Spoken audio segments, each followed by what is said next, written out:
My name is Vernon Wraith. I'm 69 years old. And for 35 years, I had one single unbreakable rule for my son, Clifton. You do not go into the basement. It wasn't a suggestion. It was law. That basement was my sanctuary. It was my late wife Lynette's legacy. But when Clifton married Brenna, a white woman from the suburbs who eyed my historic Midtown Atlanta brownstone, the way a gambler eyes a jackpot, I understood that rule was under threat. So I put in a new lock, a reinforced steel door, a 12-digit keypad, a biometric scanner, and cameras. I laid a trap, told them I had a business trip to get to. That was a lie.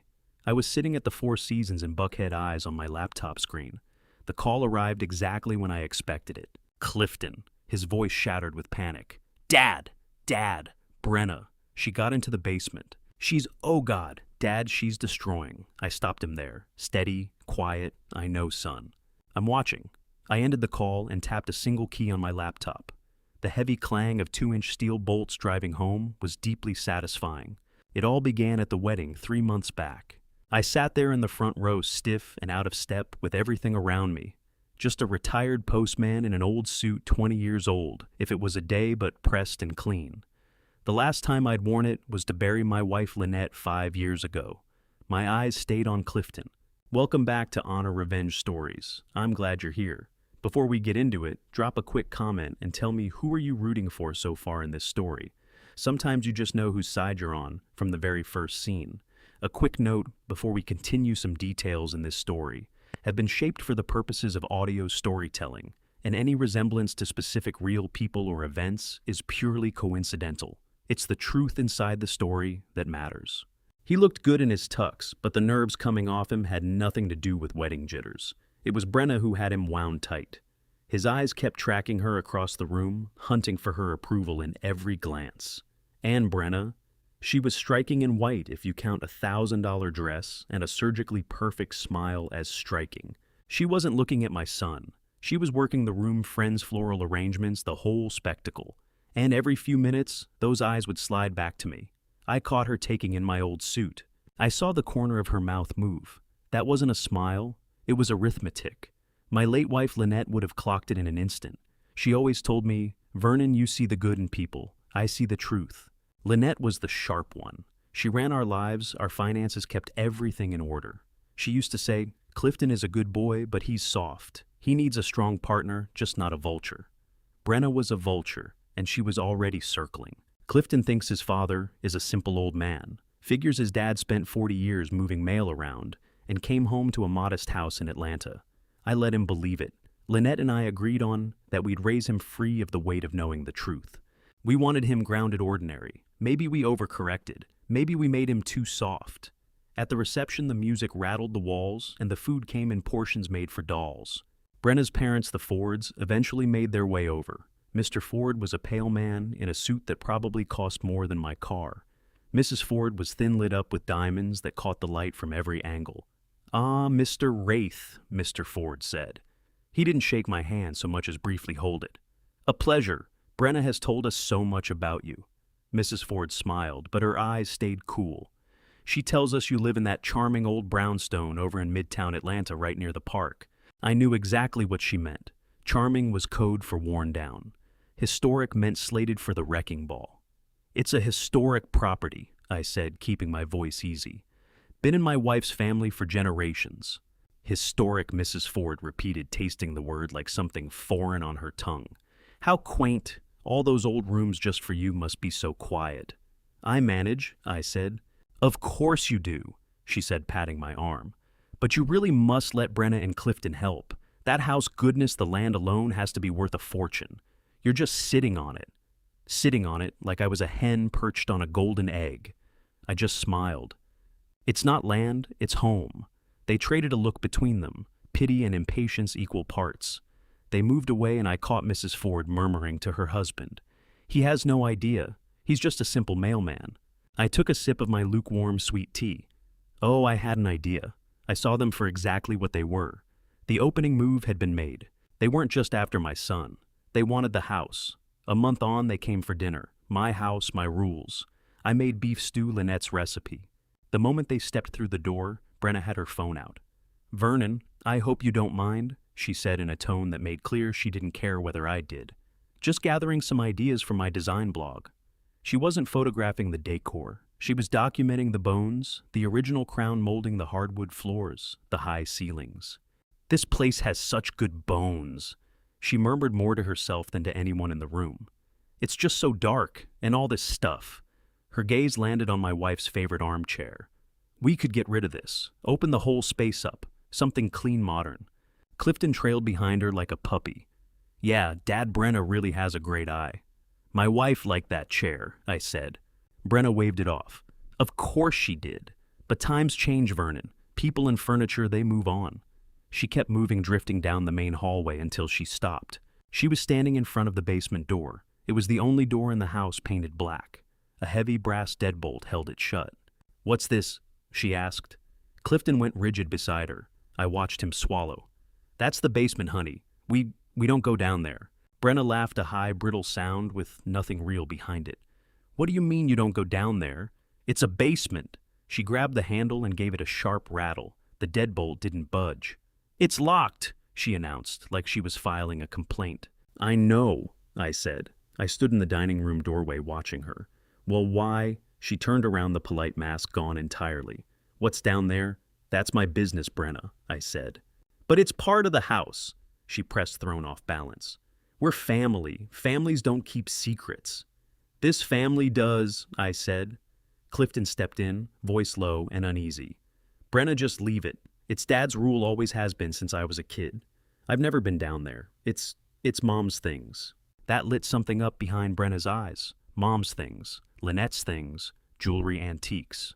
She shifted her approach, painted on a look of gentle concern. Oh, Vernon, are you keeping all her belongings down there? That's not healthy, holding on to the past like that. Maybe Clifton and I could help you sort through everything, clear it out. It would do you good to let go. She was good, very, very good. She tried the handle one more time. Come on, Vernon, she said, her voice dropping to something like a stage whisper. What are you really hiding? A few skeletons, is that where you keep the bodies? She laughed at her own joke. I didn't. I crossed the hallway and stopped close enough that the smile fell off her face, and she took a step back. I held her gaze, those cold, calculating eyes. I'm hiding my privacy, Brenna, something I value and something you are not invited to share. The hallway went dead quiet. Clifton looked like he might be ill. Brenna's face went red. She knew she'd played her hand too hard and come up short. She stepped away from the door. Fine, I was just curious. Curiosity's a fine thing, I said, turning back toward the kitchen. Greed isn't. She didn't bring up the basement again that evening. But on their way out, I watched her pause and take one last look at the black door. The curiosity was gone from her face. What lived there now was something harder, determination. I knew that night the old deadbolt wasn't going to hold her forever. A few weeks later, they were back. I'd expected it. Brenna wasn't built to quit. This time, she skipped the pleasantries entirely. She walked straight to my sofa, the one she'd already mentally thrown out, sat down, and drew her phone like a weapon. Clifton came in behind her, sheepish and avoiding my eyes, and disappeared into the kitchen on some flimsy pretense of getting water. A coward, plain and simple. Vernon, Brenna began. The daughter-in-law routine was gone. Now it was boardroom. Clifton and I were doing a little research just for fun, you know. People like her only find fun in dollar signs. We were looking at property values in the area. She lifted her phone toward me. The screen blazed bright against the dim room. There was my house, my brownstone, my home, with a number printed beside it in bold type. Vernon, she said, her voice dropping as though she were about to share something sacred. Do you have any idea what this property is worth? I played it dumb, looked at the screen. It's an old house, Brenna. The plumbing knocks in winter. Had to patch the roof just last year. She shook her head sharply, the way you'd correct a child fumbling at arithmetic. No. Vernon, look at the number. She drove a long red fingernail into the screen. 2.3 million. She spoke each word on its own, letting them float in the air between us. $2 million, Vernon, and that's just the zestimate. A developer would probably hand you $3 million cash tomorrow just for the land. Her eyes were wide, feverish. She was almost breathless with it. I could see Clifton standing frozen in the kitchen doorway listening. I could read the temptation on his face. The poison she'd been dripping into him for months was taking hold. And just the land, she said again. They'd knock this old place flat inside a day, put up luxury condos. Can you imagine? Oh, I could imagine. I imagined the machinery tearing through Lynette's gardenia garden in the backyard. I imagined a wrecking ball punching through the wall of my basement studio. I imagined 4 decades of living our living reduced to a heap of dust and broken brick so she could go buy herself something shiny. A cold rage, the kind that settles into the marrow, began to climb. But I kept my voice steady and mild. That's a lot of money. It's life-changing money, Vernon, she said, pouncing on my silence. She read it as weakness. She thought she'd found a crack. She leaned in, her voice falling into a low, coaxing murmur. Look, Clifton and I have been talking. There it was, we, the royal we. The kind of we that meant she had been scheming, and Clifton had been nodding along. You're 69, Vernon? You're on your own. You shouldn't be rattling around in this big, dusty house all by yourself. You shouldn't have to stress about the stairs or the roof or the pipes. I nearly laughed out loud. I'd paid cash to have that roof entirely redone 3 years ago. The plumbing is all copper, updated in 2009. She didn't know any of that. What she saw was a poor retired mailman, an easy mark. She pressed on, her voice thick with manufactured sympathy. We found this wonderful luxury senior apartment over in Dunwoody. Brand new, indoor pool, a meal plan, nurses available around the clock. You would be so safe. Mestal. I repeated. She meant caged. And the $2 million Brenna, what becomes of that? She lit up as though she were presenting me with a prize. Well, that's the best part. Those apartments run expensive naturally, but the sale of this house would cover it with ease. And the rest, here it comes. The rest Clifton and I would manage on your behalf. Invest it, keep it protected. It would be the family inheritance. We could finally build our lives, get a proper house, think about children. She wanted to sell my home, erase Lynette's legacy, park me in a glorified nursing facility, and pocket the proceeds for her own ambitions. I glanced over at my son. He'd finally drifted out of the kitchen. He couldn't bring himself to look at me. Dad, he mumbled, eyes on the floor. It makes sense. We could all be taken care of. Taken care of, I said. I rose slowly from my chair, crossed to the fireplace, lifted the small silver-framed photograph of Lynette from the mantel and held it. I studied her smile, her sharp, knowing eyes. She would have had this girl for breakfast. I set the frame down and turned to face them. No. One word spoken quietly, but it dropped into the room like something heavy. Brenna blinked. Her smile locked in place.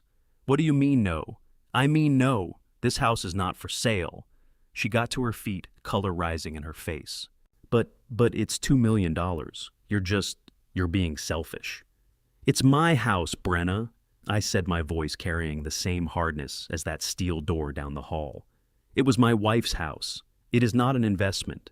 It is not a piece of real estate. It is home, and this conversation is finished. Clifton! Brenna snapped, spinning toward him. Say something. He's not listening. Clifton took a half step in my direction. Dad, please, just think about it.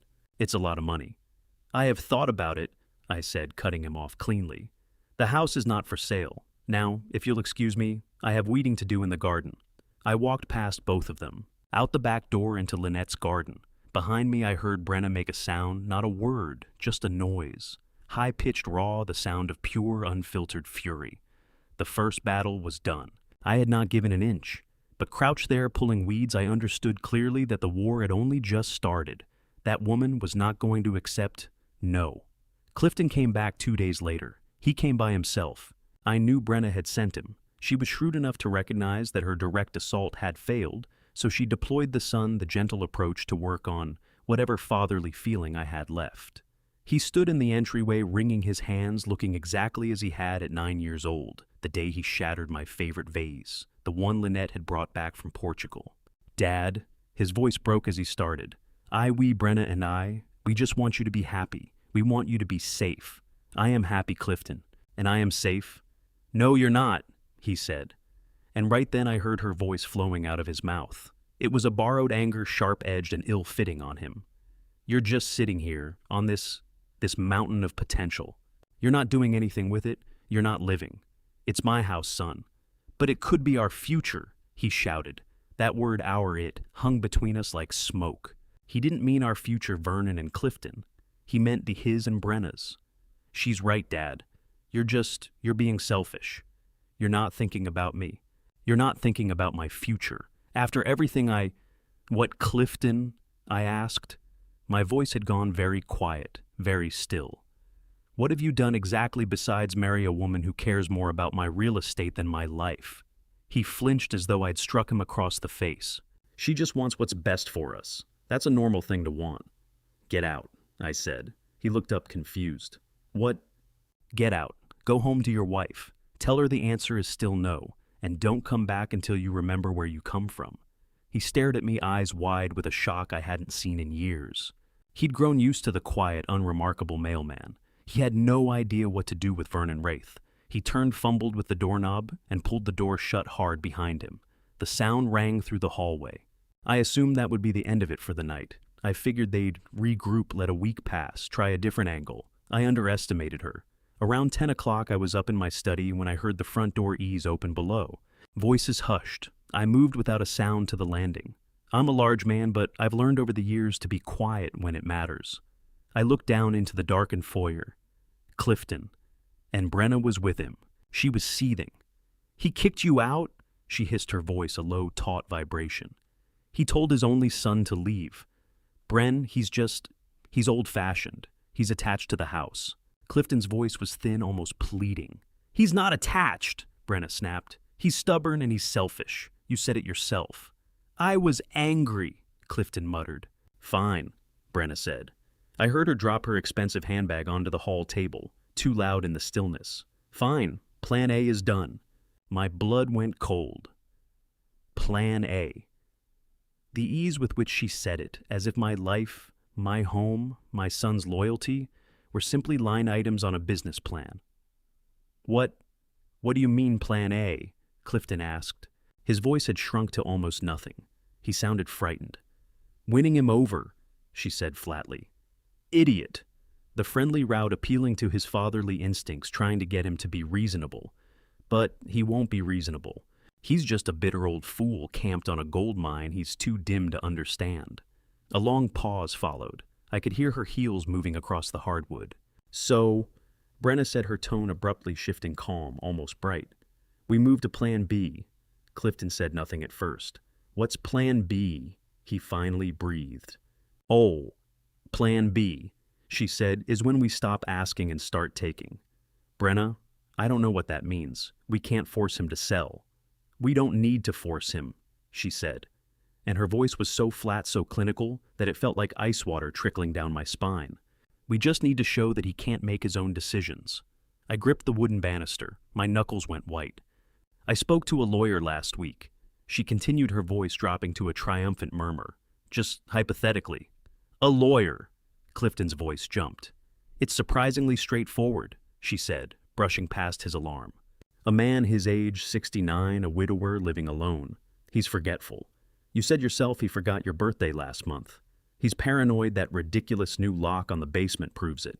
He's growing reclusive. He's hostile to his own family. He just threw you out. She was constructing something. She was taking my grief, my privacy, my character, and reshaping them into ammunition. If we can get a physician to certify him, she whispered, if we petition the court, establish that he's incompetent, then you, Clifton, as his only child, you receive power of attorney. You control his assets. You decide what's best for him, like selling this house and moving him somewhere safe. That was it. That was the moment everything clarified. This had nothing to do with greed anymore, not just greed. This was a legal conspiracy. They were going to strip away my rights, my autonomy, my mind itself. They meant to bury me alive. I stood there in the dark, trembling, not from fear, from a rage so cold and so complete it burned. I looked down at the two of them scheming in the shadows of my own house, Lynette's house. Plan B, I whispered to myself. All right, Brenna, let's see Plan B, because I have a Plan C, and mine is already in motion. The next morning, I was on the phone before sunrise, and I didn't reach for the local locksmith in the phone book. A new deadbolt on that old wooden door would have been a bandage. I needed surgery. I dialed a number I'd carried in my head for years, a corporate line, Vance Secure Solutions. A professional voice picked up on the first ring. This is Vernon Wraith, I said. I need a residential security upgrade, code 14. My wife's name was Lynette. A pause. The code was an old one. Lynette had set it up herself 20 years ago, for emergencies exactly like this. Understood, Mr. Wraith. We have a team available. They can be at your location within 90 minutes. Send them, I said, and put the phone down. At 8 a.m., a discreet unmarked black van rolled up outside. No cartoon keys painted on the side, no company logo. Just 3 men in matching gray uniforms stepping out with heavy-duty cases. This was a professional crew. The lead man, a sharp-looking fellow named Garrett, gave me a single nod at the door. Mr. Wraith, where's the access point? I pointed down the hall, the basement. He studied the old black door, studied the simple deadbolt. Then he studied me. And the package you requested, sir. The full package, I said. The next 4 hours turned my house into a construction zone, a quiet, precise one. Tarps went down first. Then they worked with methodical care. The first order of business was pulling that old wooden door off its hinges. The crack and splinter of it felt like something closing the end of the chapter where I played the harmless old man. They hadn't just brought a new door, they'd brought an entirely new frame. For a solid hour, they drilled into the brick and concrete of the foundation, anchoring a reinforced steel frame half an inch thick. Then came the door itself, 18-gauge solid core steel, not black, a flat industrial gray, no doorknob, no keyhole, just a heavy silent slab of metal mounted on hinges that belonged on a bank vault. Then they installed the lock, or what I'd call a lock. What it really was a system, a 12-digit backlit keypad, a biometric scanner glowing a quiet blue. It will only respond to your fingerprint, Mr. Wraith, Garrett explained. The 12-digit code serves as backup. 3 wrong entries locks the system for an hour and sends an alert straight to your phone. Same outcome if the fingerprint scan fails. While 2 of his men bolted the fortress into place, the third worked apart from them, silently, the tech specialist. He was laying in the real security. First, a micro camera, no bigger than a screw head, seated inside the smoke detector on the ceiling, trained directly on the basement door. A second one into the light fixture for broader coverage. A third position deep inside the basement, tucked high in a corner, aimed at the doorway. And a fourth, hidden within an old bookshelf in the living room, sweeping the full length of the hallway and the front entrance. 4K resolution, sir, the tech murmured. Full night vision. Audio as high fidelity picks up a whisper from 20 feet away. Everything streams to a secure cloud server. Your app is the only key. 4 hours later, they were finished. They vacuumed every trace of dust and debris. You'd never have guessed they'd been there, except for the gray steel sentinel now standing guard over Lynette's legacy. Garrett stepped back and looked it over. All right, Mr. Wraith, let's run the test. I stepped up to the new door, typed in the 12-digit code, Lynette's birthday, then my own.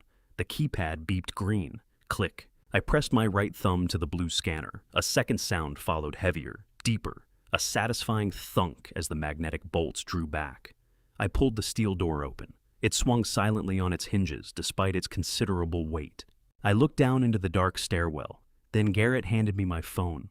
The app was already loaded. I tapped the icon, and a grid of 4 squares filled the screen. The hallway from the smoke detector's angle. The hallway from the light fixture's view. The basement stairs from inside. The living room. I could hear Garrett breathing right beside me. The audio was flawless. I looked at the steel door. I looked at the phone in my hand. This was no longer just a basement. It was a trap. I nodded at Garrett. Perfect. Send the bill to my usual account. He nodded. Vance Secure Solutions, thanks you for your business, Mr. Wraith. They had everything packed and were gone inside 5 minutes. The house was quiet again. I walked back to the gray steel door, closed it, and listened to the clang of it seating in the frame. Then the deep thunk as the bolts drove home automatically. I smiled. All right, Brenna, I said to the empty room. Come on down for Plan B. I'm ready for you. I was in my armchair when I heard the front door open. I didn't move, just sat there with my coffee listening. Dad, Clifton's voice cautious. We're here. Brenna brought that casserole you like. His voice trailed off. I knew exactly why. He'd just rounded the corner from the foyer into the main hall. He'd seen it. Then came Brenna's heels on the hardwood clack, clack, clack, and then nothing. Dead stop. The silence stretched and held. I counted. 1, 2, 3. Then the scream. Not fear. Something raw. Pure undiluted rage. What the hell is that? Brenna came storming into the living room, her face mottled and red. Gone was the composed, calculating woman I'd overheard plotting in the dark. What stood before me now was a cornered animal. "What did you do?" she shrieked, stabbing a finger back toward the hallway. Clifton stumbled in behind her, drained of color. "Dad, what is that? It looks like a vault." Brenna closed the distance between us. She was vibrating. Close enough that I caught the sharp edge of her expensive perfume. "I'm talking to you, old man. What did you do to that door?" I took a slow sip of my coffee, a new blend rich. I'd been treating myself to better coffee lately. I looked up at her. Her eyes were wide, nearly bulging. "It's a new lock," I said, my voice easy and level. "A new lock," she shouted too loud for the room. "A new lock. That is not a lock, Vernon. That is a fortress. That is a prison door. What is wrong with you?" "It's an 18-gauge solid-core steel door," I said, savoring every technical syllable. "It has a reinforced frame, a biometric scanner. It's an upgrade." "An upgrade." She swung her gaze between me and the gray door, completely unraveling. "For what? What are you protecting? Are you insane? Do you think we're criminals?" There it was, the question she was most afraid to voice, and the one I'd been waiting to hear. I set my coffee cup down in its saucer, a small clean click in the stillness. I looked directly into her eyes and held them without blinking. "I think," I said, still quiet, "that my property needs protecting." Her face fell apart. The implication, though I'd made no formal accusation, landed exactly where I meant it to. "Your property?" she stammered. "We're your family. Family doesn't retain lawyers to explore having their father declared incompetent, Brenna." The color left her face in one wave. She actually stepped backward. Clifton, standing in the doorway, let out a small, strangled sound. She scrambled, reaching for a new foothold. "We were just worried about you. You've been acting strangely. She thrust a finger at the new door. "This proves it. This is paranoid. This is what crazy, senile old men do."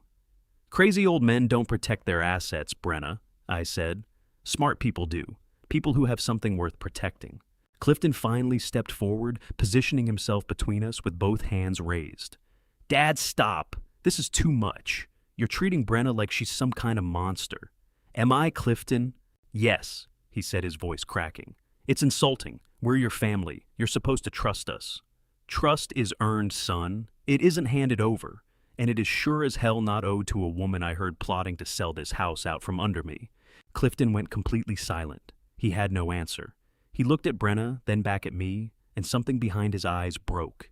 You heard that," he whispered. "I hear a great deal," I said. "These walls are old. My hearing is not." Brenna, however, had found her footing again. The anger pushed past the panic and took the wheel. "So what?" she snapped. "So what if we talked about it? It's what's best for you. And now you've locked up whatever junk you've got, stashed down there. You're just hoarding. It's probably a fire hazard.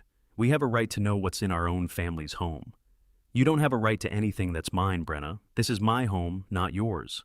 And I decide who goes into that basement." "This is ridiculous," she screamed. "You're being unreasonable. What if there's an emergency? What if there's a fire? What if you fall down those stairs and we can't reach you?" She was good. I had to hand her that, bending it back around to concern for my well-being. I smiled, small, thin. "That's a very interesting point, Brenna. But it leads me to my final point." I settled back in my armchair. "If you're not planning to go down there, if you have no intention of breaking in, if your only concern is my safety." I let the logic sit in the air between us. "Then what difference does the door make to you?" Silence. She was completely, totally stuck. Her mouth opened, closed again. She had nothing. She couldn't admit she wanted in. And if she wasn't trying to get in, the door was irrelevant. I had her, and she felt it. She stood there with her fists clenched, white-knuckled at her sides, her whole body rigid with fury. Clifton stared at the floor, defeated. I reached for my coffee cup. "Now," I said, slipping back into the voice of a simple retired mailman. "Did you say you brought a casserole, son? I'm feeling a little hungry." I waited. I waited until I heard the front door slam. I waited until I heard their engine turn over and the sound of it fade away down the street. Then, I waited another 10 minutes after that. I sat in the armchair and let the old house breathe around me. The ticking of the mantel clock in the hall, the low hum of the refrigerator, The quiet was my armor. Finally, I stood up. I moved down the dark hallway. The new gray steel door looked completely out of place, like something transplanted from another world. It looked like a scar, but it was a scar the house needed. I stood in front of it. I looked at the dark keypad, reached out and entered the 12 digits Lynette's birthday, then my own. A small green light blinked above the pad. A soft beep carried through the narrow hall. I placed my right thumb on the scanner beneath it. The blue light pulsed once-twice, reading the whorls and ridges of my skin. The skin of a simple retired postman. A heavy thunk followed, not the snap of a deadbolt. The deep internal sound of magnetic locks drawing back. The sound of power. I gripped the cold metal lever and pulled. The door was heavy solid. It opened without a whisper, perfectly balanced on its hinges. The air that met my face wasn't damp or stale, nothing of a 90-year-old basement about it. It was clean, dry, held at exactly 70 degrees Fahrenheit with 45% humidity. I stepped inside. I pulled the heavy door shut behind me, the clang of it seating in the frame, then the deep thunk of the magnetic locks re-engaging. I was sealed in. I was safe. I flipped the switch on the wall, not a single bare bulb flickering to life. A series of museum-quality track lights came up, flooding the space with clean, perfect white. And the space itself, it was not a basement. It was a cathedral. The old stone foundation walls had been hidden behind clean gallery white drywall. The cracked concrete floor was gone, replaced by polished dark maple that caught the light and held it. The ceiling was recessed and organized, not a tangle of pipes and wires. The room ran the full length of the brownstone. It was an art studio, a high-tech archive. It was my real office. The walls, this is what Brenna had been hunting for. This was the gold. She just had no idea what gold looked like. The walls were covered frame after frame after frame in original comic book art. On the west wall hung the complete 22-page original artwork for Shadow Walker issue 1, the one that launched everything back in 1981. Every page hand-inked, hand-lettered by me. On the south wall, the original oil painting for the cover of The Midnight Hour, the one they ground into that terrible film in the 90s. The movie I refused to put my name on. My drafting tables were clean and organized glass jars, holding hundreds of micron pens and sable hair brushes, sorted by size bottles of Higgins Black Magic ink. A high-end Wacom tablet I use for digital coloring, a skill Lynette insisted I learn, and the flat file cabinets, 20 of them, archival quality and fireproof, every drawer meticulously labeled. Justice Tales issues 1 through 50, Crimson Vigilante, The Long Night, The Void Complete series. I walked past my main desk to a long shelf built into the far wall, lined with trophies, 4 Eisner Awards, 6 Harvey Awards. Heavy solid each one, a testament to a world that Clifton and Brenna knew nothing existed. My name wasn't on them. The name pressed into the small brass plaques was V. Wraith. V. Wraith, the industry's most celebrated ghost, the most influential artist of his generation, the legend who supposedly lived in isolation somewhere in Wyoming, refusing every interview. No, he lived in a brownstone in Atlanta. And for 40 years, he sorted mail for the United States Postal Service. The perfect cover. I picked up the 1991 Eisner for Best Artist, felt its weight settle into my palm. Clifton, my son. He believes his father is a nobody, a simple broke postman same as Brenna does. He has no idea. He thinks V.R. Wraith is just some artist his father liked when he was young. He has binders of the published comics upstairs in his old room. He doesn't know his father is V. Wraith. He doesn't know that his mother Lynette was the business mind behind all of it. She was the one who took my drawings and built an empire from them. She negotiated the movie rights, the licensing arrangements, the publishing contracts. She set up the corporations, the offshore accounts, the trusts. Lynette was the genius. I was just the artist. She made me promise. I remember her standing right here in the studio a month before the cancer took her. She was frail by then, but her eyes still burned. "Vernon," she said, "you keep this secret. You let Clifton be a normal man. Don't let this—" She swept her hand across all the art. "Don't let this money poison him. Let him find his own path. Let him love you for being his father, not for being his bank." I kept that promise. I kept it too faithfully. I let him think I was ordinary. I let him believe I was average. And in doing so, I made him soft. I left him open to someone like Brenna, a woman who reads the world entirely in dollar signs and Zillow estimates. I walked to the center of the room. There, beneath its own perfectly focused beam of light, sat my real treasure. Not the art, not the awards, not the bank accounts. It was the painting. An original oil portrait of Lynette. I painted it myself the year before Clifton was born. She's young in it, vibrant. Her eyes are sharp and knowing, looking straight back at me as if she already knew. As if she was sending a warning even then. This is priceless. There is no other in the world. It's her. This is her legacy. This room, this art, this life. And I will burn this entire city to the ground before I let a greedy, calculating, small-minded vulture like Brenna Ford lay a hand on it. It started 2 days later. Subtle, clever. I came home from my walk as I have a routine.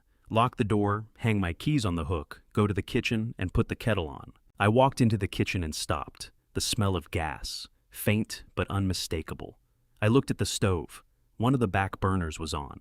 The blue flame burned so low it was nearly invisible, but it was hissing. My blood went cold. I never leave the stove on. I am meticulous about it. I check it twice before I walk out the door. Just then, Brenna and Clifton let themselves in through the front. I'd forgotten they were coming by. "Vernon!" Brenna called out, her voice all sweetness. "We brought—" She stopped. "Oh my God, do you smell gas?" She ran into the kitchen, her face arranged in a mask of pure alarm. A performance. "Oh, Vernon!" she cried, rushing to the stove and twisting the knob off. "You left the gas on. You could have burned the house down. You could have killed yourself." She waved the air with her hands, throwing wide eyes at Clifton. Clifton, he left the gas on. Clifton just looked at me, and the fear on his face was genuine. "Dad, you promised me you were checking these things." "I thought I did," I mumbled, playing my part. 2 days later, I couldn't find my car keys.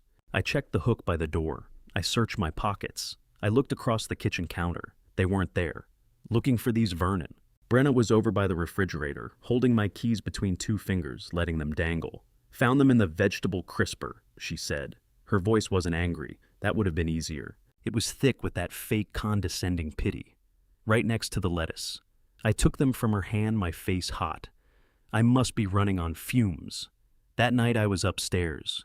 I could hear her talking to Clifton down in the living room. Her voice was low and careful, just loud enough to carry every word up to me. I'm really worried, honey," she murmured.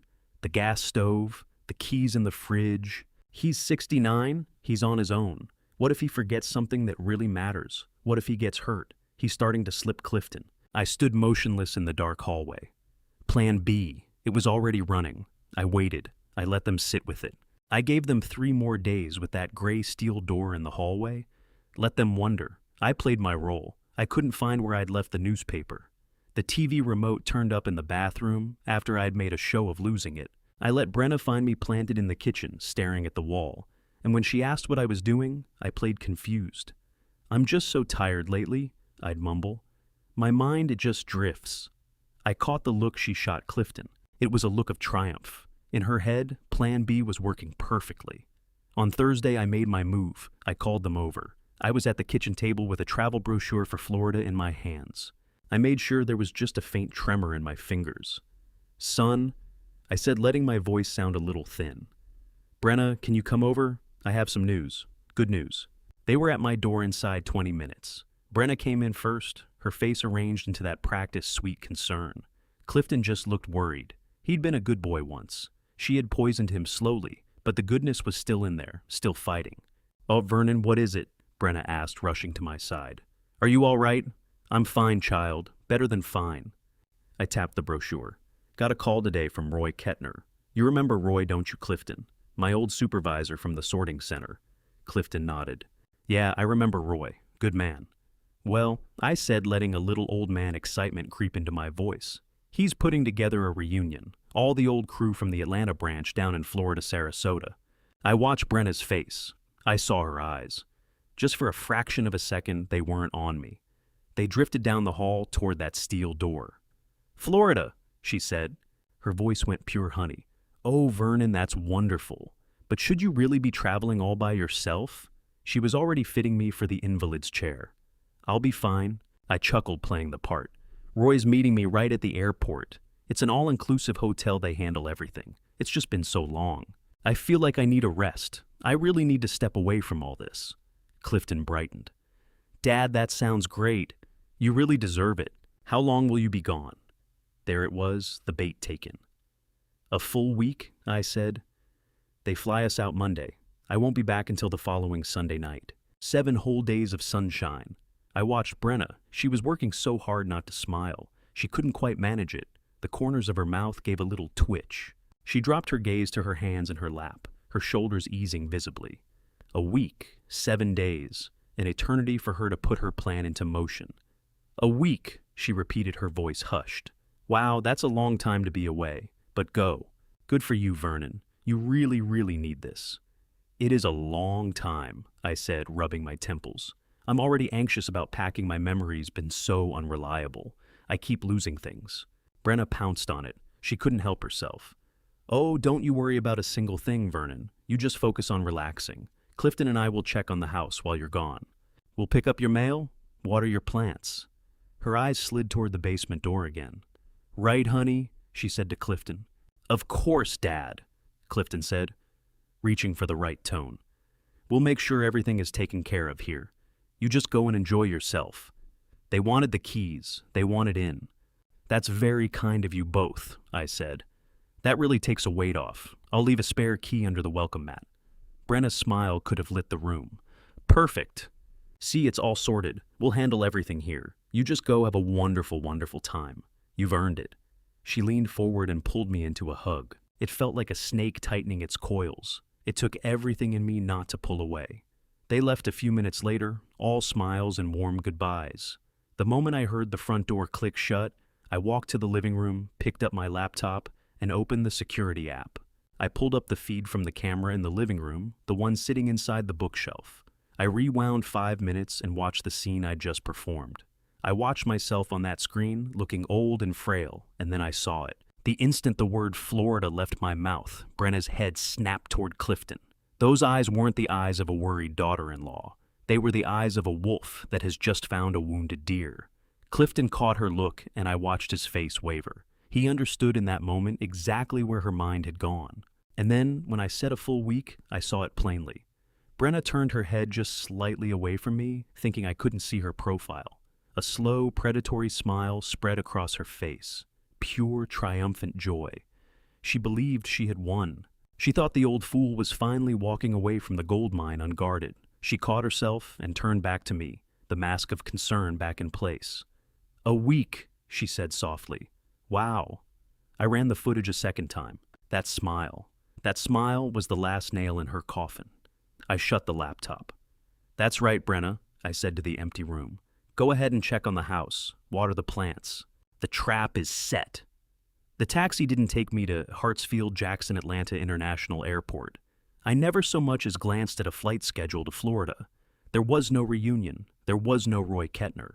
My suitcase, the one I'd packed with old sweaters and worn-out shoes, went by messenger to a local storage unit.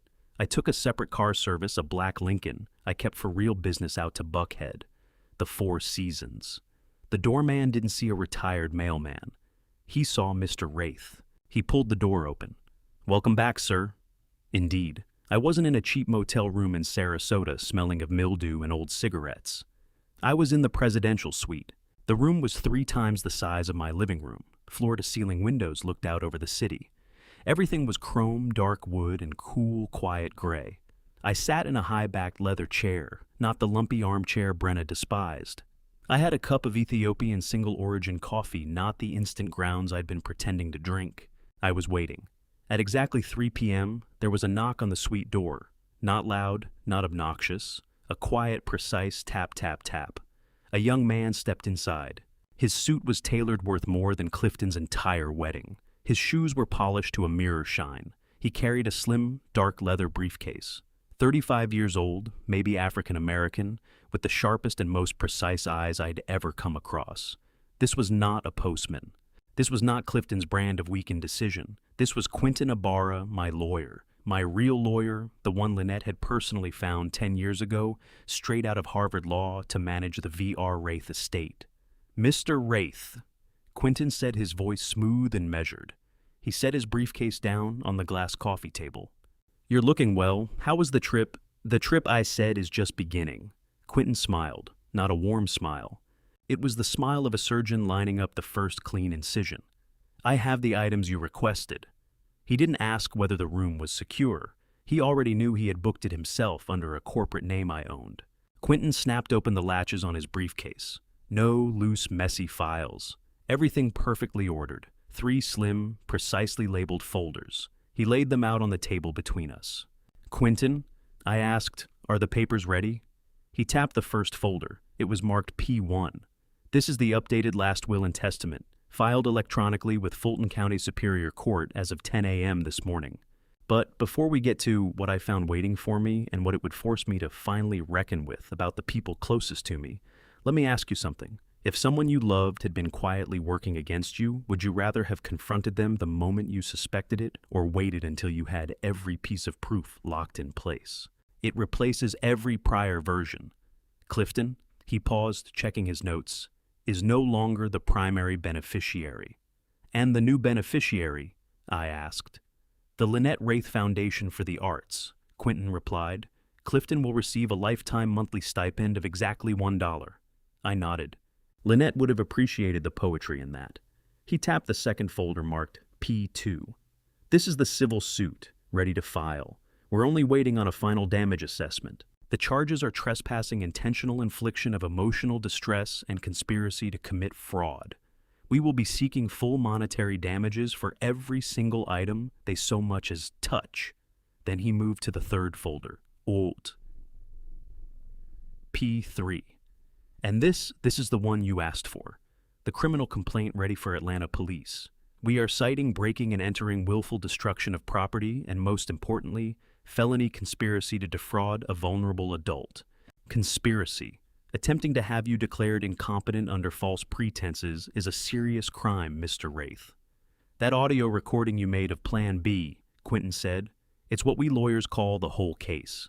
It's perfect." He looked at me all business. "Everything is in place. You only have to say the word. We are simply waiting for them to act." I settled back into the deep leather chair. My gaze drifted past Quentin to the large 85-inch flat-screen television on the wall. It wasn't tuned to the news. I picked up the hotel remote and pressed a button. The screen flickered, then divided into 4 clean squares. Live high-definition video from my house. Camera 1, the hallway trained on the new steel door. Camera 2, the living room, my empty armchair, sitting in the quiet. Camera 3, the dark, still stairwell inside the basement. Camera 4, the street out front, the sidewalk undisturbed. The house looked peaceful, empty. That steel door stood like a gray sentinel keeping watch. "They've taken the bait," I said. "Brenna thinks I'm 1,000 miles away, probably playing shuffleboard with other old mailmen. She thinks I left the spare key under the welcome mat." Quentin allowed himself a small smirk. "And did you—" "Of course," I said. "She'll get through the front door. That's not the issue. The issue for her is the second door. She won't get past that one without a fight. And when she fights you, and I will be watching." I lifted my coffee cup. The trap was set. The lawyers were ready. The cameras were rolling. "Now," I said, turning back to the monitors, watching my empty hallway, "we fish." I spent Monday in the hotel suite. I ordered room service. I worked through the financial reports Quentin had brought me. I watched the news, and I watched my laptop. The 4 camera feeds stayed clear. My house sat silent. The gray steel door just waited. Nothing happened Monday. I knew it wouldn't. Brenna was smart enough to let a day go by, give the old man time to settle in down in Florida. But Tuesday was a different story. I was drinking my morning coffee, the good coffee, when I caught movement on camera 4, the one pointing at the front street. A car rolled up. Not Clifton's old Honda. It was Brenna's car, a white Audi SUV, the one I happened to know she was 2 months behind on the payments for. I sat forward. I set my coffee cup down. "Showtime," I said to the empty room. I watched her step out. She had on expensive yoga pants and a designer top, as though she were just swinging by on her way to the gym. Clifton climbed out of the passenger side. He looked nervous. His hands were bunching the hem of his t-shirt. I watched them come up the front steps. I watched Brenna crouch down and lift the spare key from under the welcome mat, the bait I'd set out for them, with a satisfied little flourish. She held it up for Clifton to see, a smug smile on her face. They went inside. I shifted my full attention to camera 2, the living room feed. I watched them enter. Brenna didn't bother to look around. She didn't touch the plants. She didn't collect the mail. She moved with purpose, walking straight down the main hall until she was standing directly in front of the gray steel door. Clifton trailed behind her, glancing around, as if he expected me to step out from behind a curtain. Okay. I heard Brenna's voice come through my laptop speakers, crisp and clear. Let's do this. She drew a small notebook from her expensive purse. She'd done her homework. She studied the 12-digit keypad. What's his birthday? I watched her type in the numbers. 04121954. She hit enter. The keypad flashed red. A flat negative tone sounded from the panel. Okay, she huffed. Fine. What's your birthday? Brenna? I don't think your birthday... Clifton now. September 30th, 1989. She typed it in. Red light again. Useless, she muttered. Anger was creeping in. The caring daughter-in-law had gone. The predator had arrived. What was her name? Your mom. Lynette, Clifton whispered. He looked ill. Don't, Bren? This feels wrong. What's wrong, she hissed, is an old man sitting on $2 million while we're about to be evicted. What's her birthday? I don't know, May 10th. Brenna typed it in. Red light. Her death day. Brenna said, her voice going cold. Clifton looked horrified. Brenna, no, that's sick. It's logic. Clifton, she snapped. Anniversary, the wedding anniversary, the house address. He tried to object. She tried 5 more combinations. After the last one, the keypad didn't just flash red. The entire panel went dark. What happened? Clifton asked. It's dead, Brenna said, jabbing at the buttons. The stupid thing is dead. He must have locked it out. I smiled alone in my hotel suite. That's right, honey. 3 wrong codes and it locks down for 1 hour. My little security feature. Brenna let out a sound of pure frustration. She kicked the steel door. Clang. She yelped and grabbed her foot. Oh God, it's solid steel. I told you, Bren, Clifton said, his voice shaking. This is insane. Let's just go. He'll be back Sunday. We can sit down with him again. Sit down with him. Talk to him. Brenna wheeled on him. She was a different person entirely. Her face had twisted into something raw and ugly. Are you stupid? Talking was plan A? Plan A failed. This is plan B. She grabbed her phone and started firing off messages. What are you doing? Clifton asked. I'm calling a locksmith. A locksmith, Bren. We can't do that. He'll know we broke in. That's a crime. It's our inheritance, Clifton, she snapped at him. It's our future. He's hoarding down there. He's a senile old fool who's going to die and leave everything to some charity. I am not letting that happen. I won't let you do this, Clifton said.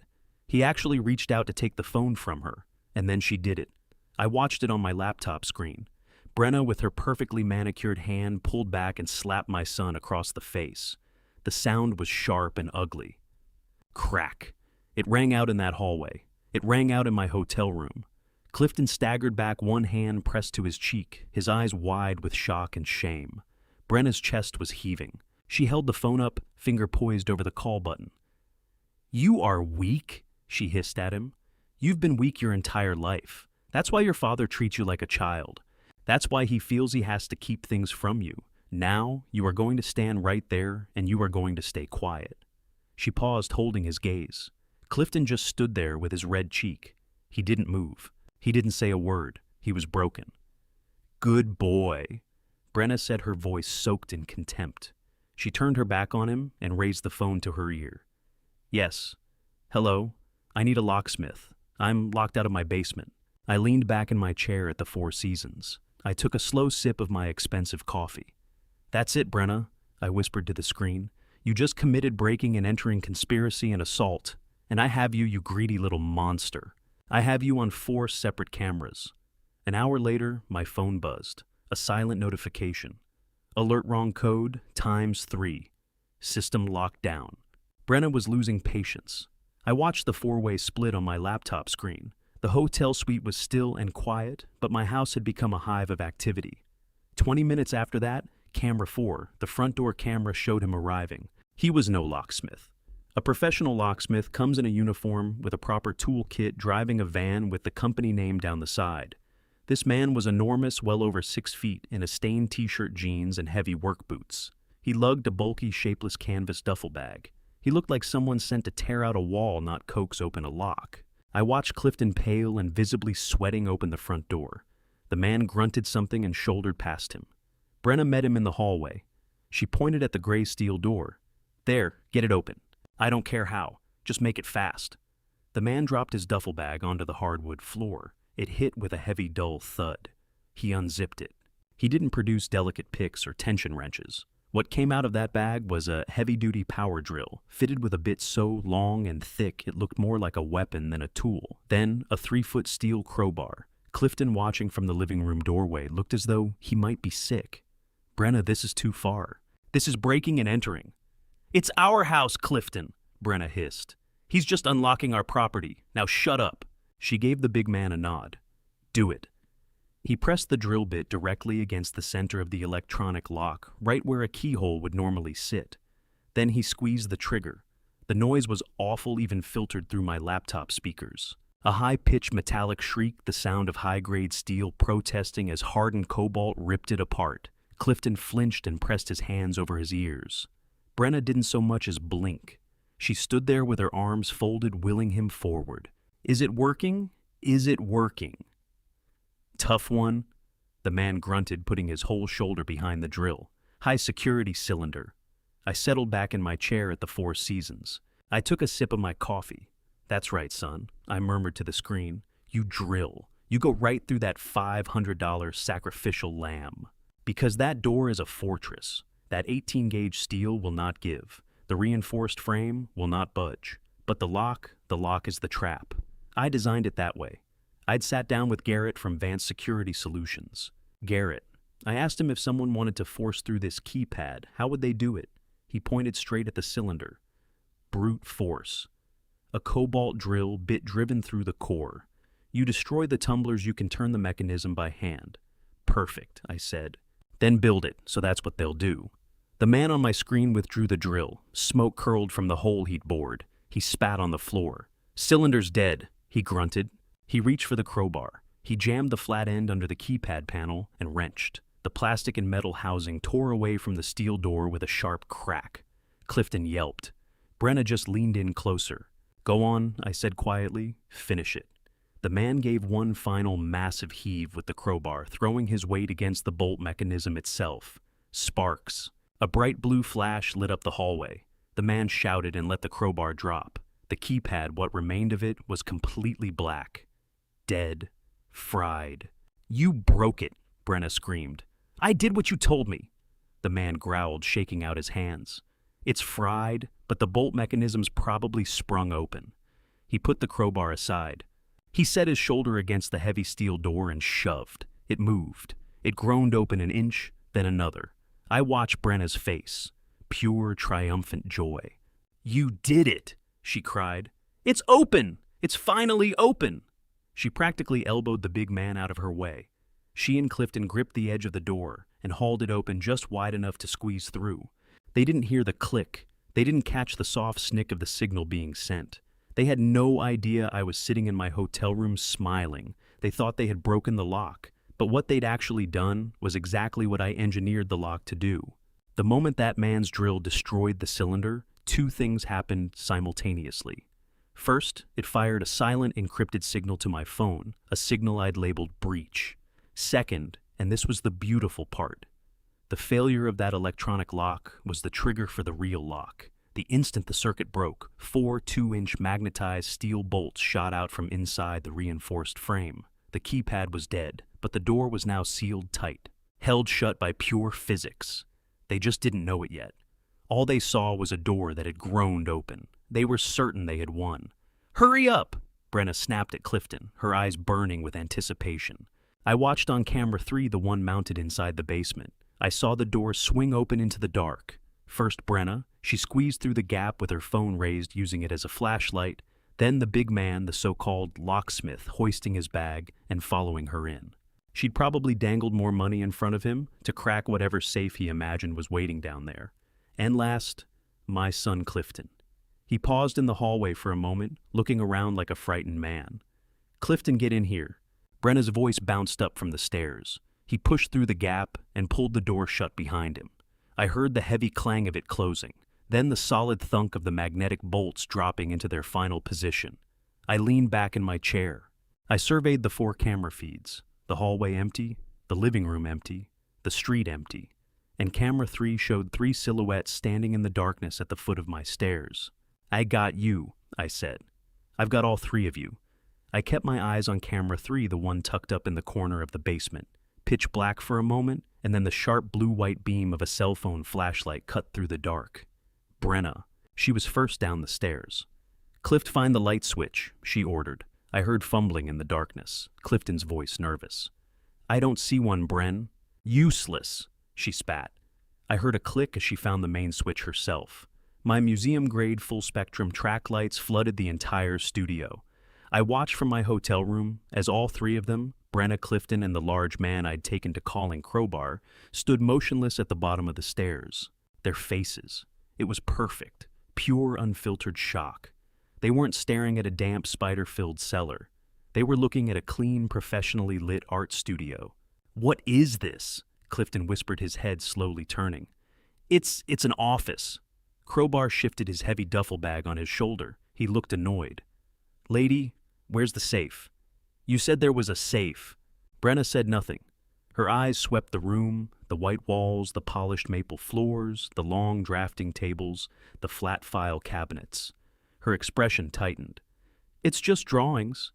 She drifted forward as if in a trance and walked toward the nearest wall, which was lined with framed original hand-inked pages. "What is all this?" she said. Then the greed took the wheel. "It's a front," she announced. "It has to be. He's hiding it in here somewhere." She became a tornado. "The safe!" she screamed at Crowbar. "Find the safe! It's behind a wall. It's under the floor." She ran to my main flat file cabinets, the ones labeled Shadow Walker issues 1 to 50, and ripped the first drawer open. It slid out on its ball-bearing runners without resistance. She stared inside. "Paper. It's just paper." She grabbed a stack of original inks, my work, my life's work, and hurled them across the room. The pages scattered across the clean floor. Crowbar looked at her like she'd lost her mind, but he wanted his money. He took the crowbar to the drywall. Thud, thud. "It's just drywall over brick, lady," he muttered. "There's nothing back here." "Check behind the paintings," she shrieked. She sprinted to the south wall and seized the large framed oil painting of the Midnight Hour cover. She wrenched it from its mount. The frame hit the floor, the glass exploding. She stared at the blank white wall beneath. Nothing. She was breathing hard now. "The desk. Search the desk." She and Crowbar turned on my workstation together. They cleared the surface in one sweep, my jars of pens, my brushes, my bottles of Higgins Black Magic ink. All of it smashed to the floor. They yanked out the drawers. "Pencils!" She screamed, her voice fracturing. "He has pencils." "Where is the money?" Clifton, my son, had pressed himself against the wall near the stairs. He watched all of it paralyzed. "Brenna, stop," he begged. "Please, just stop. There's nothing here." He wasn't lying. It's just his hobby. A hobby. She spun on him, her face something I'd never want to see again. "He doesn't get to have a hobby this expensive. He's a broke old postman. Her eyes raked the room, desperate and wild. And then they landed on the shelf, the long black shelf where my awards were displayed. She crossed toward it slowly. She picked one up, the heavy one, the 1991 Eisner for Best Artist. She read the small engraved plaque aloud. "Eisner Award. Best Artist. V. Wraith." Her voice was pure contempt. "What is this V. Wraith? Who the hell is V.R. Wraith?" She looked at the rest of the awards all lined up. "It's a collection. He collects trophies. Fake, plastic, junk." She reared back and launched the solid bronze award across the room. It struck the wall with a heavy, sickening impact, denting the drywall before dropping to the floor. I watched it from my laptop. I felt that one land. That award was for Lynette. She had been so proud of that one. Brenna drove her hands into her hair and pulled. "He did trick us, the old fool. He's exactly what he looks like. A broke, pathetic, failed postman. 40 years in this house, and this is all he's got. A basement full of toys." Crowbar had finally had enough. He zipped the heavy duffel bag shut. "All right, lady, I'm done," he grunted. "There's no safe." "You're out of your mind. Pay me." "Pay you!" Brenna shrieked. "You didn't find a single thing." I got you inside, didn't I? He said, taking a step toward her. 500 cash, you promised. We don't have $500. Clifton suddenly shouted from where he stood against the wall. That's the whole reason we're here. Shut up, Clifton, Brenna snapped. She dug through her expensive purse and pulled out a crumpled wad of bills. It was probably the last money she had to her name. She didn't hand it over. She threw it at his face. The bills scattered across his chest and drifted to the floor. There's your stupid money, you useless ape. Now get out. Get out. The big man didn't even flinch. He just bent down slowly and gathered up the bills one by one. He counted them. He tucked them into his pocket. He shrugged. Your funeral, lady. He shouldered his bag and headed for the stairs. I'm out of here. You two are out of your minds. I watched him go. I watched Brenna, her chest heaving, staring at the destruction she'd made of the room. I watched Clifton sink down the wall and bury his face in his hands. I tracked the big man on camera as he climbed the stairs, glanced back once at the two of them, and let himself out of the basement. The heavy steel door thudded shut behind him. Now it was just the two of them, my son and the woman he'd married. Brenna stood in the center of my studio, my wife's sanctuary. Her breathing was ragged and loud through the laptop speakers. She wasn't simply angry, she was humiliated. She had staked everything on the idea that the senile old mailman was hiding a vault gold bar's stacks of cash, a secret she alone had been clever enough to uncover. And all she'd turned up were drawings. He tricked us, she whispered. Her voice was low, dangerous. That lying old bastard, he tricked us. He played us. Clifton, my son, finally moved. He'd been frozen against that wall white as chalk. He slid down the drywall until he was sitting on the polished floor, head dropped into his hands. Brenna, please, he mumbled, voice muffled against his palms. Let's just go. We broke in. We can still walk away right now. We'll say we were worried about him. We'll say we thought he'd fallen. Maybe he won't call the police. Walk away, she shrieked. The word detonated out of her so sharply it made my laptop speakers crackle. Walk away with nothing. After everything, after you swore to me he was loaded. You promised me this house was our future. I thought the house was the money, he cried, his voice cracking. I didn't know he was just a crazy old man sitting on a pile of paper. Paper? Brenna repeated. She looked at the stacks of original art she'd thrown across the floor. She looked at the framed pages on the wall. She looked at my awards, one of them lying dented in the corner. Then her gaze settled on the center of the room, on the one thing that stood alone under its own dedicated light, the portrait of Lynette. She began moving toward it, not walking, stalking. She stopped in front of it. My wife painted in her prime, vibrant, full of life, her sharp, intelligent eyes staring directly back at her. This, Brenna hissed. This is what he cares about, this ugly thing. Brenna, don't. Clifton said it from the floor. It was a weak plea. That's Mom. I sat bolt upright in my hotel chair. My heart, which had held cold and steady through all of this, gave a violent lurch. No, not that. Don't you dare touch that. I painted that portrait.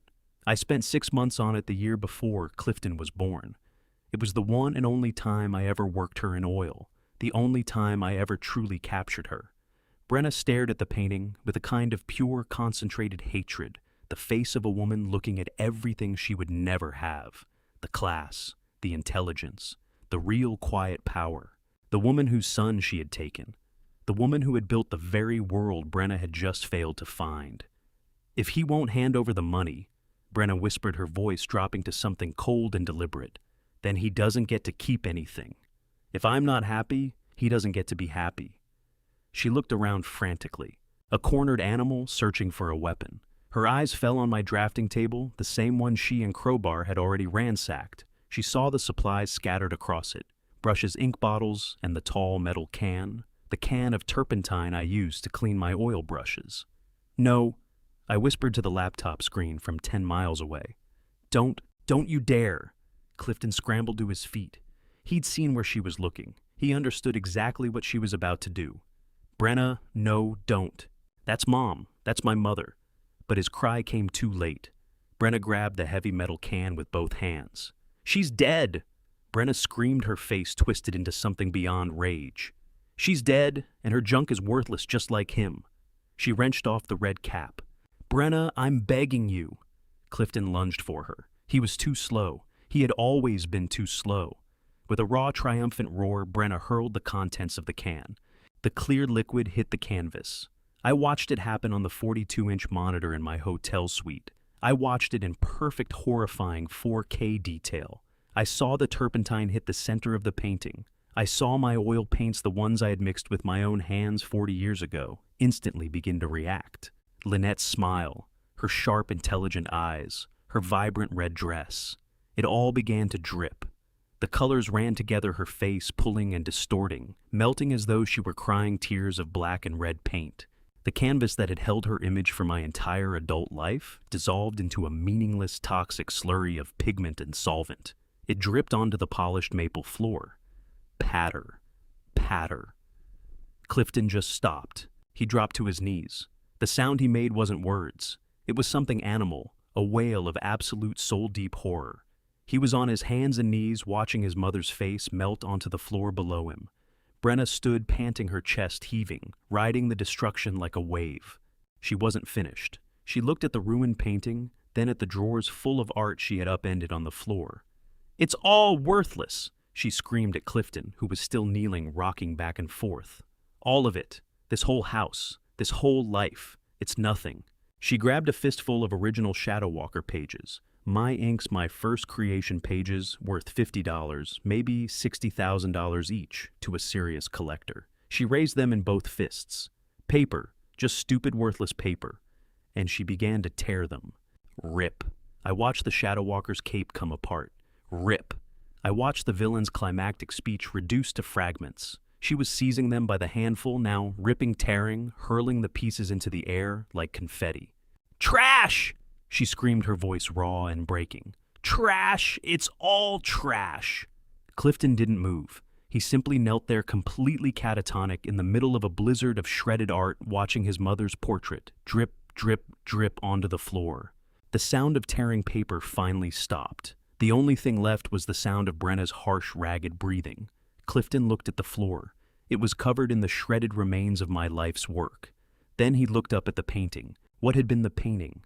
His mother's face was gone. Nothing left but a smear of black and red, still running down the canvas onto the polished maple floor. That was what finally broke him. That was what made him move. He wasn't a man in that moment. He was a terrified child. His hand shook so badly as he fumbled for his phone that he nearly dropped it. He punched in my number and pressed it to his ear, his eyes still locked on the ruined portrait. I watched him do it. On camera 3, I saw my son kneeling in the wreckage of his mother's legacy. My phone buzzed on the glass table beside my coffee cup. I picked it up. "Dad," his voice was a raw, ragged cry, choked with tears. I could hear him sobbing. "Dad, Brenna, she's in the basement. She broke in. Oh God, Dad, the painting. The portrait of Mom." He was hysterical. "She destroyed it. It's gone. She destroyed everything. Dad, please. What do we do? What do we do?" I sat in my leather chair. I looked at the laptop screen. I saw him kneeling there in the wreckage, crying, begging me for help. Then I looked at Brenna standing behind him, soaked in turpentine, her face a mask of sweat and rage. I brought the phone to my mouth. My voice was cold, calm. It was the voice of a man who was no longer a father, but a judge. "I know, Clifton." He sniffled, thrown off. "What do you mean you know?" "I know." "I know," I repeated. "I'm watching." I ended the call. Clifton was still holding his phone, staring at the blank screen, like he couldn't process what had just happened. He hung up," he whispered. "He's watching." Brenna heard that. Her head whipped toward Clifton, her eyes flooding with something entirely new. Not rage, pure panic. "What did you just say?" she hissed. "You called him, you idiot. You called him. He said he's watching." "Watching," Clifton cried, scrambling to his feet. "How can he be watching? He's in Florida." She spun around the room, frantic, the reality of the trap sinking in all at once. Her eyes flew to the ceiling, hunting, but she couldn't locate the tiny camera lens hidden high in the corner. "He's lying," she barked, trying to make herself believe it. "He's bluffing. He's just a confused old man. He can't possibly." But she didn't wait to finish the thought. She ran. "We have to go," she screamed. "Out now." She pounded up the stairs. I tracked her on camera, 3 feet, hammering the wooden steps. She hit the top landing, grabbed the edge of the heavy steel door, and pulled. Nothing. The door that had swung open so easily for her and her hired muscle was now as fixed as the foundation of the house itself. "It's stuck," she said, her voice going suddenly thin. "What?" Clifton shouted from the bottom of the stairs. "What do you mean it's stuck? The big man came straight through it." "I mean," she shrieked, "it won't move. It's not budging." She planted her feet on the top step and hauled with everything she had. The door didn't rattle in its frame, not even slightly. "Clifton, help me." Clifton ran up and seized the door edge alongside her. Together they pulled 200 pounds of terrified, furious weight against solid steel. I watched them strain. I watched their faces go crimson. I watched the veins rise along Brenna's neck. It was useless. From my hotel room, I said softly to the laptop screen, "That's the magnetic lock, children. The one that has nothing to do with the keypad. The one that fires the moment the other lock is destroyed. 4 solid steel bolts 2 inches thick, driven straight into the reinforced frame. You're not pulling that open. You'd need a plasma cutter, and something tells me you didn't bring one." Brenna released the door. She was hyperventilating. "It's locked," she whispered, her voice hollowed out with dread. "It's locked. He locked us in." She beat the door with her fists.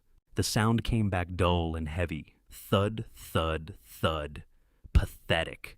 The sound of a fly throwing itself at a window pane. "Open this door!" she screamed. "You old bastard, let us out." She wheeled on Clifton, who had slumped against the wall, face drained of color. "He knew," she yelled, hitting him on the chest. "He knew. He planned every bit of this. He played us. He's watching." "He said he's watching," Clifton repeated, his voice flat and hollow. "He's watching." Brenna's eyes swept the room one more time, and then they locked on the camera high in the corner, the small red record light glowing steadily. "You..." She shrieked, her finger leveled straight at the lens, straight at me. "You're watching. You're sick. You're a monster."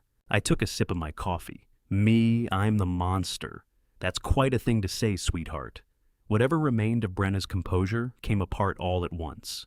She began hurling things at the camera, pencils, brushes, a bottle of ink that shattered uselessly against the wall 10 feet below the lens. Then she simply broke.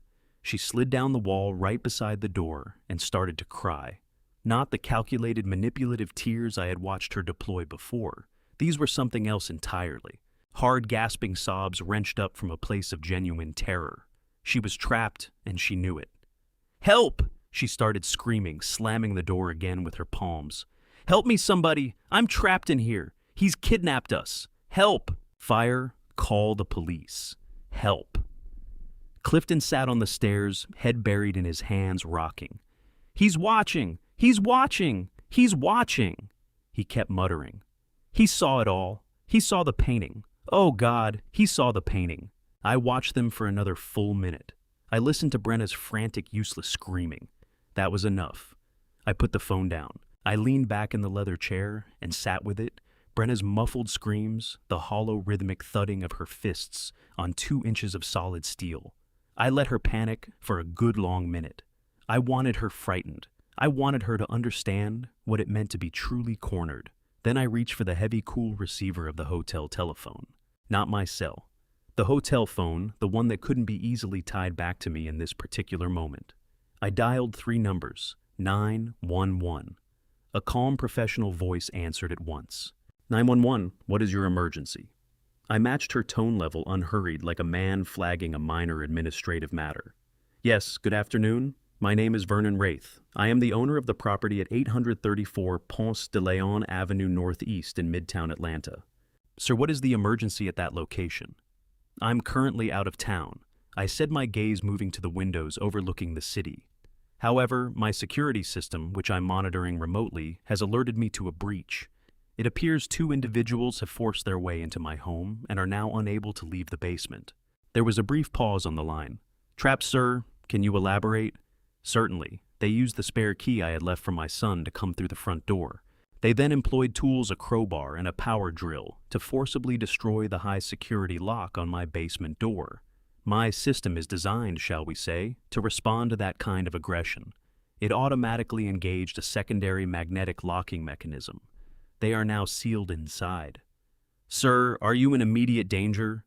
The operator asked, her voice tightening. I am not, I replied. I'm perfectly safe at the Four Seasons in Buckhead. The individuals in my basement, however, are another matter. They seem quite agitated. They are screaming and destroying my property as we speak. We're dispatching officers to your location immediately, Mr. Wraith. Can you stay on the line? I'm afraid I can't, I said. I need to reach my attorney, but officers will find the front door unlocked. The basement door is in the main hall. They cannot miss it. It's the gray steel one. My son Clifton Wraith is one of the individuals inside. The other is his wife Brenna Ford. Thank you for your time. I hung up before she could form another question. I didn't pause. I dialed Quentin Ibarra immediately. He picked up on the first ring. He had been expecting this call. Quentin? I said. Mr. Wraith. His voice was crisp. Showtime. Showtime confirmed, I said. The fish are in the barrel. They've destroyed the portrait. They've destroyed the original artwork. All of it is on video. They are currently locked in the basement screaming. The Atlanta police are on their way to what I expect will be treated as a kidnapping call. Quentin let out a low, sharp sound. That's beautiful, sir. They'll dig themselves even deeper. I'm leaving the hotel now, I said, standing and taking my suit jacket from the chair. I need you to meet me there. 5 minutes, bring all 3 folders. Understood, Quentin said. P1, P2, and P3 in my briefcase. I'll be on the sidewalk. This is going to be a pleasure, Mr. Wraith. For you, maybe? I said, moving toward the suite door. For me, Quentin, this is just pest control. I walked out into the hotel corridor, my footsteps absorbed by the thick carpet. It was time to go home. I arrived at my house at the same moment as the first police cruiser. I stepped out of the black car service just as 2 officers climbed out of theirs, hands resting on their belts, sizing up the building. The house looked quiet from the street, a peaceful brownstone on a peaceful block, no visible sign of anything wrong. Atlanta Police, the lead officer said, looking me over. We received a call about a possible break-in, possible kidnapping. The nature of the call wasn't fully clear. Good afternoon, officers, I said, walking toward them at a measured pace. I'm Vernon Wraith. I own this property. I'm the one who made that call. The officer's expression shifted. You called about a kidnapping. Before I could respond, it started a sound from deep inside the house, faint through the brick and steel, but unmistakable. Thud, thud, thud, and then a scream. A high, hysterical woman's voice, muffled and desperate. Help, let me out. Please, somebody, he's kidnapped us. He's trying to kill us. The 2 officers looked at each other, then at me. Their hands had moved from their belts to their holsters. Sir, the lead officer said, his voice gone hard. Who is inside your house? My son and his wife, officer. I said, keeping my voice perfectly even. They broke into my basement. I'm afraid they are not well. Open this door, you sick old man! Brenna shrieked again from somewhere behind the walls. The thud, thud, thud of her fists was building in urgency. I'll sue you. I'll have you arrested. Help. A second cruiser pulled up, then a third. The sirens kicked in. Neighbors started pulling back curtains and pressing faces to glass. Quentin Ibarra, my attorney, arrived in his black Mercedes, composed and immaculate. He came up the walk and took his place right beside me, slim leather briefcase in hand. Sir, the officer said, his attention still on me, Quentin momentarily invisible to him. Those people need to come out now. Absolutely, officer, I said. That's exactly why I'm standing here. They're down in the basement. The door has a special mechanism. It only releases with my authorization. I moved past them using the spare key Brenna thought belonged to her and let myself into my own front door. The officers fell in behind me, hands on weapons. Quentin followed close at their backs. They saw it the moment they stepped inside. That gray steel door. It was trembling slightly in its frame as Brenna threw the full weight of her body against it from the other side. Let me out, she screamed. Clifton, Brenna. My voice went out clear and steady. The police are here. I'm going to open the door. Step away from it, please. You called the cops on us. Clifton's voice came back thin, ragged with fear. I called them to report a break-in. Son, I said, and left it at that. The lead officer gave me a nod. Open it, sir. Slow. I crossed to the keypad. It was still dark and lifeless from where the drill had killed it. The officers exchanged a puzzled look. I left the keypad alone. I pulled out my cell phone, the same phone Clifton had called me on, not 10 minutes before, and opened the security app. I found the red icon on the screen, labeled Override. I held my thumb against it for 3 seconds. There was a loud zap sound like a high-voltage switch throwing. Then, with something like a deep mechanical exhale, came the clack of 4 2-inch steel bolts pulling free of the frame. I swung the heavy door open. They came spilling out. It was something to see. Brenna came first, nearly going down on the floor. Her designer yoga clothes were smeared with black ink and turpentine stains. Her hair had plastered itself to her face with sweat. Her mascara had run in dark rivers down her cheeks, and what was left of her expression was pure rage. Clifton stumbled out behind her eyes, wide and hollow. He was shaking all over bits of shredded paper, and his mother's ruined paint dusting him from head to toe. They both stopped dead in the hallway. Standing there looking at me, at Quentin Ibarra in his flawless suit, and at the 6 Atlanta police officers filling my entryway. Everyone confused, weapons holstered, but hands ready. Brenna spotted the officers, and the relief that broke over her face was almost triumphant. She was certain they'd come for her sake. "Officers!" "Oh, thank God," she cried, pushing forward. "You have to arrest him. He's insane. He's senile. He locked us in his basement. He kidnapped us." The lead officer looked my way. "Sir." I stood still, calm. Quentin Ibarra stepped up beside me. Brenna's eyes swung to me, her face streaked mascara sweat, and something deeper twisting into a mask of absolute hatred. "You," she shrieked, jabbing a trembling ink-stained finger in my direction. "You sick old bastard. You trapped us. You gassed us."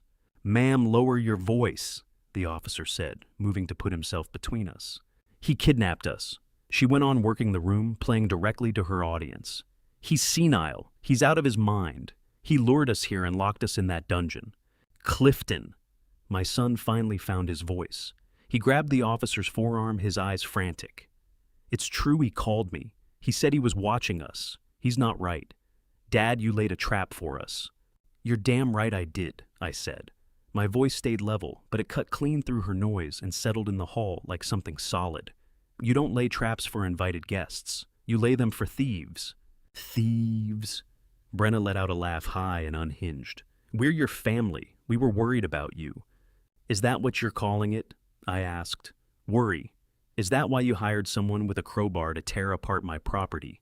Is that why you slapped my son when he tried to get in your way?" Every officer in the hall looked at Clifton. The bright red print of a hand was still sitting clearly on his cheek. Clifton turned away, his eyes dropping to the floor. "Officer," Brenna said, her voice shifting register suddenly silky and measured, trying to pull herself back under control. "This is a family matter that got out of hand. My father-in-law has been struggling. He's been experiencing delusions. He's paranoid. He locked himself inside and then forgot we were in there with him. We only came to help. She was good. Lord, she was good. She was drafting her legal defense in real time, right there in my hallway." The lead officer looked from her to me and back. He was weighing it messy domestic hard to call. And that was when Quentin Ibarra stepped forward. "Excuse me, officers." His voice arrived like polished marble, measured professional, and loaded with quiet authority. Every officer turned. His suit was without a wrinkle. His eyes were sharp. "My name is Quentin Ibarra," he said. "I am legal counsel for Mr. Vernon Wraith." He lifted the slim leather briefcase slightly. "I believe what I have here will resolve this confusion entirely." Brenna's eyes narrowed. "A lawyer. You have a lawyer?" "I do," I said. Quentin set the briefcase on the hall table, snapped it open, and produced a single silver USB drive. He held it up so every officer in the room could see it clearly. "Officers," Quentin said, "this drive contains a complete uninterrupted 4K high-definition video and audio record from 4 separate cameras covering the last 3 hours inside this home." The color left Brenna's face. Quentin's voice never shifted. "It shows Miss Ford and Mr. Wraith entering the property using a key. It shows them attempting to defeat the basement security system. It shows Miss Ford striking Mr. Wraith Jr. It shows them bringing in an unlicensed individual to forcibly destroy the lock and breach the basement. And it shows Miss Ford, of her own volition, methodically destroying the contents of that room." "Destruction!" Brenna scoffed, throwing out one last desperate gamble, though her voice had begun to shake. "Destruction of what, exactly? What is he going to charge me with? Tearing up old paper, knocking over some paint, it was junk. Old comic books and ugly paintings." The laugh she forced out was thin and brittle. "What's that worth, $50? Go ahead. Arrest me for destroying his trash." Quentin Ibarra looked at her. Not with anger, with something closer to amusement. He let her words sit there in the air. He let the officers take in the stains covering her clothes. He let Clifton melt back against the wall. Then a small smile moved across his face. "Miss Ford," he said, his voice dropping to something almost gentle, "I think you may be operating under a misunderstanding. You see, my client, Mr. Wraith, the simple postman, is, shall we say, a rather private man. He has been living under an assumed identity for the past 40 years. Brenna's shaky laugh died before it got started. "What are you talking about, my stills? Im Untersuidors. Those comic books you tore apart," Quentin said, "were the original hand-inked priceless master pages for the complete Shadow Walker series." The youngest officer, the one standing nearest the door, went visibly still. "Wait, Shadow Walker, like the V-Wraith comics." Quentin's smile widened. He let his gaze move from the officer to Brenna.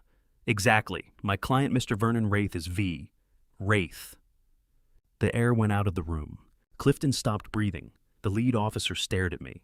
Brenna shook her head slowly, her face blank with confusion.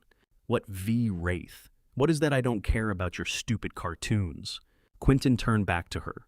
The smile was gone.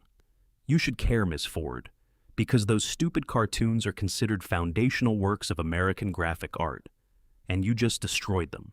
He paused.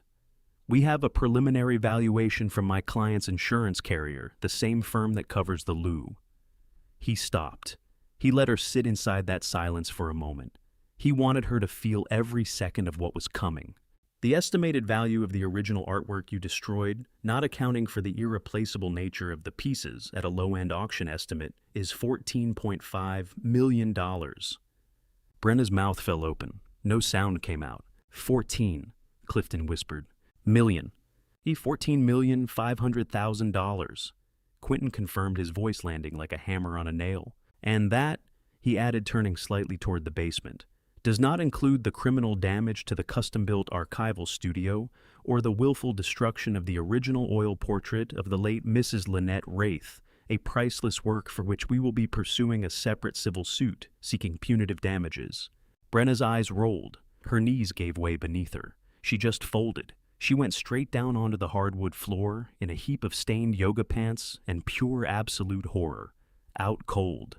Fainted dead away. The lead officer, who'd been standing there with his jaw unhinged, snapped back into the present.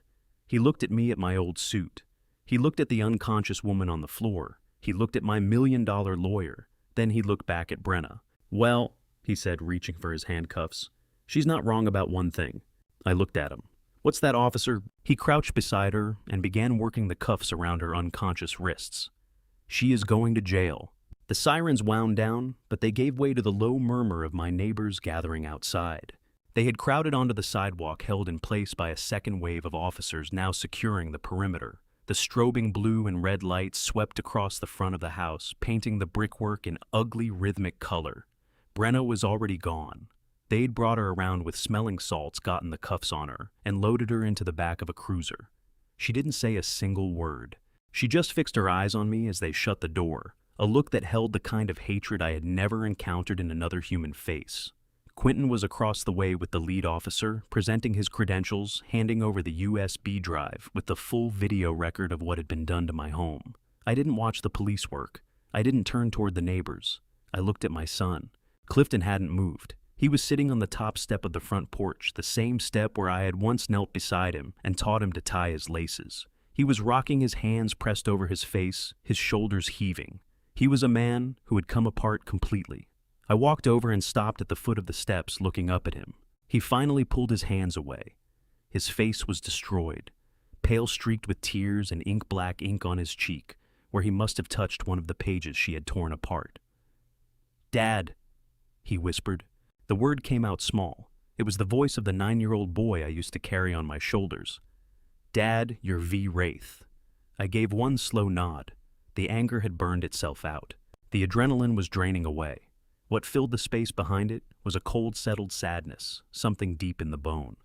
"Yes, son, I am. But why?" His voice cracked on the word. "Why the mailman job? Why let me believe you were just poor?" "Because," I said, and the word came out weighted. "Your mother and I wanted you to have a normal life." He stared at me without understanding. "We wanted you to grow up," I said. We wanted you going to school playing baseball, struggling through algebra homework, getting your heart broken, all of it, without money sitting over your shoulder. We didn't want you to be the rich kid. We didn't want you spending your childhood wondering whether your friends were your friends or just drawn to what you had. Your mother, Lynette, she was the genius. I was only the hand. I drew the pictures. She was the mind behind it. She built everything. She handled the negotiations, the deals, and she was the one who made us keep the secret. I glanced past him toward the front door. I can still hear her exact words. She said, "We hide this, Vernon. We hide all of it. We let him be a boy, not an heir." The postman job, I went on. It was the right fit. It was honest work. It got me out of the house every day. It kept me tethered to something real. It kept us ordinary, the best cover there ever was. I paused. And it was a lie built to protect you. Clifton dropped his gaze to his own hands. So my whole life, all of it was a lie. No, I said, and I meant it to land firmly. The love was real. This house was real. The beef stew, Lynette's recipe, that was real. The money was the lie, and it was a lie designed to keep you safe. Instead, it left you soft. It made you a target for her. He looked up. His eyes were hollow.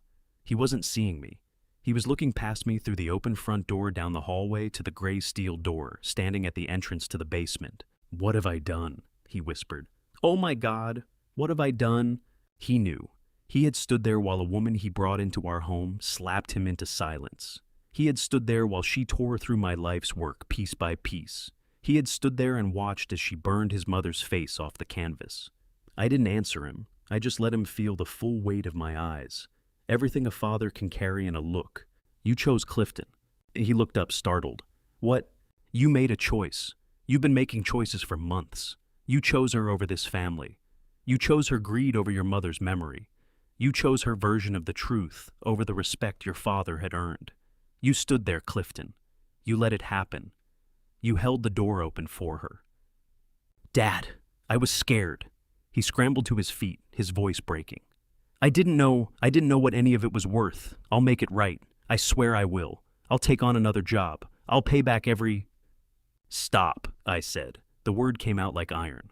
Quentin had finished with the police by then. He walked over quietly and stood at my side. "You don't get to fix this," I said. "From here on, your life runs by a different set of rules. Quentin is filing for your divorce first thing in the morning. You will not contest it. You will not speak to Brenna again outside of a courtroom." "A divorce?" Clifton's voice faltered. "She attempted to defraud you. She criminally destroyed millions of dollars of your inheritance. Yes, Clifton, a divorce." Quentin spoke for the first time since coming over. "You'll be the prosecution's star witness, Clifton. You'll tell the court everything what you saw, what she planned, everything she did." Okay," he said, almost pleading. "Yes, anything. I'll do it. Just please, Dad." "It isn't that simple," I said. "You don't get to fix this with an apology and walk away clean. You stood by while it happened. That puts you in the room. That makes you an accomplice." I drew a breath. This was the piece that had cost me the most to decide. "You will not inherit 1 cent. He flinched like I'd hit him. "The Lynette Wraith Foundation for the Arts. Your mother's foundation inherits everything, her entire legacy. The same legacy you watch get reduced to scraps. Every last bit of it." "Dad, no, please. I don't care about the money. "You will care about this," I said, cutting across him. "You will get a job, a real one, not the part-time arrangement you've been coasting on. Quentin will oversee the garnishment of 70% of your wages for the rest of your life, or until you have paid back the full $14.5 million valuation, plus legal fees to your mother's foundation." He was crying now, hard silent, his face collapsing in on itself. "You will not be an heir, Clifton," I said. "You will not receive a handout, not one more dollar. You will work. You will spend whatever it takes, 20 years, 30 years, paying for what you allowed to happen inside this house. And maybe at the end of it, you will have earned back some small fraction of the respect you threw away tonight." Quentin placed a hand on my shoulder. "Mr. Wraith, the police are finished. They've secured the basement as a crime scene." He paused. "It's bad." I nodded. I looked at my son, a 35-year-old man, weeping on the steps of my house. I didn't say anything further. I didn't tell him it would be all right. I didn't tell him I loved him. I turned my back on him. I left him sitting there in the porch light and the red and blue strobe crying alone. I walked past Quentin. I moved through my front door. I made my way down the hallway I knew by heart, past the empty space where the heavy brass deadbolt used to hold the black door shut. I stopped at the top of the basement stairs. The steel door was wide open like a wound that wouldn't close. I looked down. The studio lights were blazing. I could see the torn pages, thousands of them drifting across the floor like fallen snow. I saw the shattered glass. I saw the dent in the wall where my Eisner Award had struck. And I saw the empty frame still hanging in place, the ruined canvas dripping black and red down onto the floor below it. I took the first step down into the wreckage. There was work to be done. That is where this story leaves us. Standing at the top of those stairs, looking down at the wreckage of 40 years of quiet hidden work. I have thought about this a great deal since that night. What it cost was not just the art. It was not even the money. It was the version of my son I had been holding on to long past the point when I should have let it go. I believe God gives us moments of terrible clarity, not to break us, but to free us from the illusions we have been too afraid to release. That night was mine. For anyone over 50 who has carried a family secret for decades and watched it become the very thing used against them, you will know exactly what I mean. This is a family revenge story in the truest sense, not a story about hatred, but about what a man owes to the truth and to the memory of the woman who built something worth protecting. If this story taught me anything, let it teach you these things. Do not confuse loyalty with silence. Protecting people from the truth is not always love. Sometimes it is just delay. When someone shows you who they are, believe them the first time, not the third, not after the damage is done. Build something that outlasts you. Whatever your life's work is, make sure it is documented, protected, and beyond the reach of anyone who does not deserve it. And if you are an adults 50 plus who has spent a lifetime giving quietly, know this, it is never too late to draw the line. If this story moved you, I hope you will share it with someone who needs to hear it today. Leave a comment below and tell me what you thought. I read everyone. And if you have not yet subscribed to Honor Revenge Stories, now is a good time. There is more where this came from. Thank you for listening and for staying until the end. Take care of yourself.